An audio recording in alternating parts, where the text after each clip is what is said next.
अगर आप इस वीकेंड कोई मूवी ढूंढ रहे हैं तो गवर्नर आप ही के लिए है। मैं आप लोगों को रेकमेंड करूंगी कि ये मूवी को जरूर देखें। सोचो, देश का खजाना खत्म हो चुका है और इंडिया फाइनेंशियली गेम ओवर की स्टेज पे खड़ा है। गवर्नर इसी रियल लाइफ क्राइसिस की कहानी है।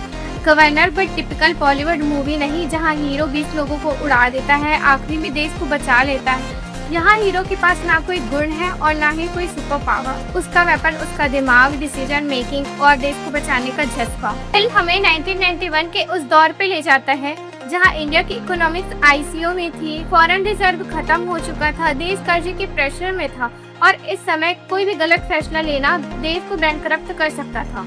ऐसे डेंजरस सिचुएशन में देश को कुछ ऐसा रास्ता ढूंढना था जो इस सिचुएशन से बाहर लेके आ सके, और किसी को समझ नहीं आता कि इस क्राइसिस से बाहर कैसे निकला जाए। इसी बीच आर रामचंद्रन को आरबीआई का गवर्नर बना दिया जाता है।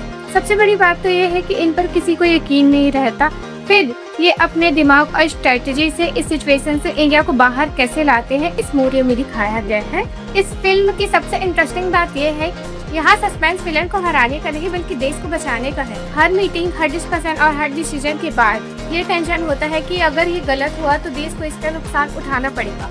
मनोज बाजपेयी ने फिर प्रूव कर दिया कि एक्टिंग में उनका अलग ही ऑरा है। ना कोई मास एंट्री, ना कोई पंच लाइन, बट हर सीन में उनका प्रेजेंस फील होता है। वो सिर्फ एक्सप्रेशन और बॉडी लैंग्वेज से कैरेक्टर की रिस्पॉन्सिबिलिटी और प्रेशर फील करा देते हैं। गवर्नर की इकोनॉमी स्लो जाती है लेकिन मनोज बाजपेयी की एक्टिंग स्लो नहीं जाती। फिल्म में मनोज बाजपेयी ने आर रामचंद्रन आरबीआई गवर्नर का रोल प्ले किया है, जिनका मकसद देश को फाइनेंशियली क्राइसिस से बचाना है। सबसे इंटरेस्टिंग बात तो ये है, फिल्म इकोनॉमिक्स जैसे टफ सब्जेक्ट को भी इजीली बताने की कोशिश करती है। इसीलिए अगर आप इकोनॉमिक्स थोड़ा भी नहीं समझते हो फिर भी इस फिल्म से कनेक्टेड रहोगे। मनोज बाजपेयी एक बार फिर प्रूव कर देते हैं कि वो बॉलीवुड के सबसे दमदार एक्टर में से एक है।